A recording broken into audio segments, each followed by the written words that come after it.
उसे उसे कुछ नहीं होने दूंगी मैं। हाँ, कुछ नहीं होने दूंगी।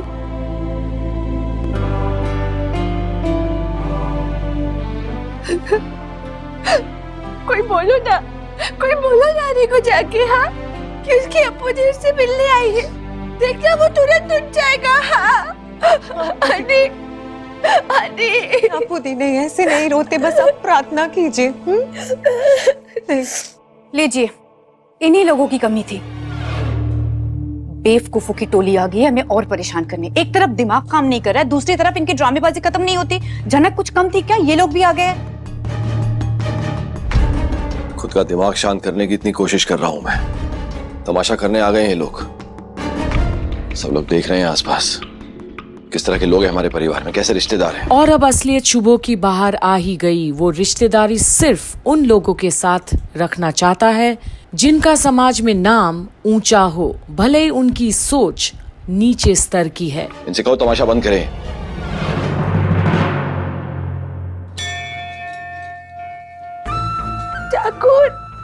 ठाकुर, मैं आपके लिए गाना गाऊंगी।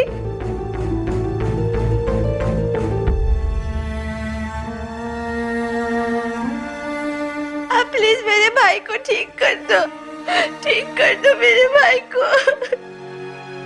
अप्पू दी, ये हॉस्पिटल है ना, ये सब क्या तमाशा लगा रखा है? लाल, ये बाबा एक मिनट।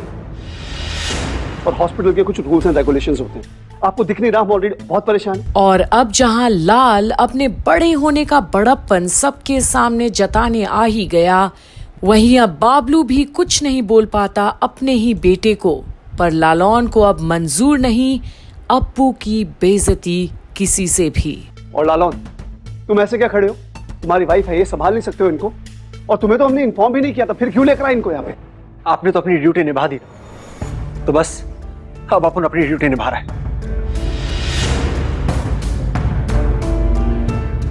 आपने कुछ नहीं बताया, लेकिन अपन ने अप्पू को सब कुछ बता दिया,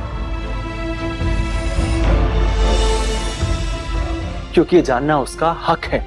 अनीता उसके छोटे भाई हैं। अप्पू बिल्कुल भी मतलबी नहीं है। इसके मन में जो प्यार है वो खुलकर दिखाती है, और वैसे ही अगर इसे कोई इंसान पसंद नहीं है तो वो फीलिंग भी एकदम खुलकर दिखाती है। इतना तो समझते होंगे ना आप लोग। लालौन, तुम ना अप्पू दी की जिंदगी में नए आए हो और हम अप्पू दी को सालों से झेल रहे, इसलिए हमें कुछ समझाने की जरूरत नहीं है। पर अब जहां बिपाशा बोल पड़ी है बीच में लाल के बचाव में, वहीं लालौन जवाब तो बिल्कुल नहीं देता जब तक वो अपनी पूरी भड़ास नहीं निकाल देती है। इज्जत करना आता है उसे। लेकिन हाँ, मैं तुम्हें कुछ अच्छे से समझाना चाहती हूँ। तुम जिस जगह पे आए हो ना, ये तुम जैसे लोगों के लिए नहीं है। ये हॉस्पिटल अमीरों के लिए है।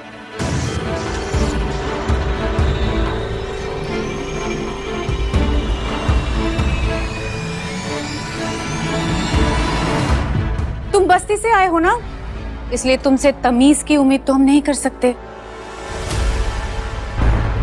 लेकिन प्लीज कोशिश कर लेना। तो फिर तुम्हें कैसे आने दे दिया? आप भी जाकर बात कीजिए। बहुत तमीज दिखाई रही है ना। देखिए, वक्त के साथ समझ में आ ही जाएगा कि तमीज की कमी किस में है। लालौन, एक मिनट मिस्टर, क्या कहना चाह रहे हो तुम? नहीं, वो कुछ खास नहीं, वो बस मैडम के सवाल का जवाब दे रहा था। बिल्कुल ठीक कह रही है। और अब तो झनक को भी बुरा लगता है जिस तरह से ये लोग लालौन के साथ बर्ताव कर रहे हैं। पता नहीं, लेकिन जितना मैंने सुना ये कह रही हैं कि अपुन बदतमीज है, अपुन की बीवी यहाँ पे तमाशा कर रही है, अपुन कभी ऐसे अस्पताल में आया। क्या गलत कहा इसने? इतने बड़े हॉस्पिटल में क्या तुम्हारे रिलेटिव कभी कोई एडमिट हुआ है?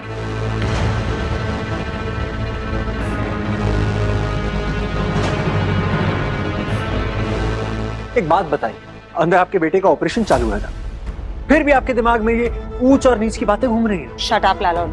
ये मतलब एक बात आपने बिल्कुल ठीक बोली है कि अपुन के रिश्तेदार कभी इतने बढ़िया हॉस्पिटल में तो आए नहीं है, लेकिन आप मेरे सारे रिश्तेदारों को जानती हैं। ऐसा भी तो हो सकता है किसी गरीब इंसान के परिवार में अमीर लोग होते हैं, जैसे कि आप लोग। और अब तो बिपाशा, शुभो सब एक दूसरे को बस देखते ही रह जाते हैं। लालौन की बढ़ती बातें को सुनने के अलावा कोई चारा ही नहीं बचा अब उनके पास। अब आप अप्पू के रिश्तेदार ही तो हैं, आपका खून का रिश्ता है ना अप्पू के साथ।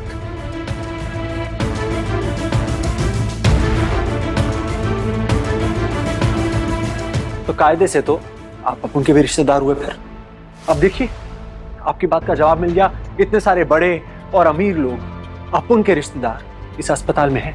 ज्यादा ओवर स्मार्ट बनने की जरूरत नहीं, हम ऑलरेडी बहुत परेशान हैं, हमें शांति चाहिए। एक काम करो, जाओ यहाँ से। वैसे भी अनिरुद्ध से किसी को मिलने नहीं दे रहे हैं, अपना वक्त मत बर्बाद करो, जाओ यहाँ से। देखिए, अपन किसी ना किसी काम जरूर आ सकता है। आप लोग मुसीबत में हैं तो मतलब अपन भी मुसीबत में है। आप लोग माने या ना माने, लेकिन अपन मानता है। और अपन यहाँ से तब तक नहीं हिलेगा जब तक डॉक्टर साहब आके ये ना बोल दे कि अनीता एकदम ठीक है, सही सलामत है और ऑपरेशन अच्छे से हो गया। और अब जो लालौन अपना फैसला सुना दिया है सबके सामने, तो अब झनक को भी उसके ऊपर ममता सा आता है। कितनी फिक्र है उसे अनी की। भले ये लोग उसकी बेइज्जती करना चाहते हैं, पर वो तो ऐसा निकला कि बेइज्जती लेता ही नहीं किसी का भी, बल्कि सुना देता है सबको खड़े खड़े। अब आगे क्या होता है ये भी देखना ना भूलिएगा यही कंप्लीट बॉलीवुड के अपडेट्स में, जहां हम आप तक झनक की सारी अपडेट्स लेकर आ रहे हैं।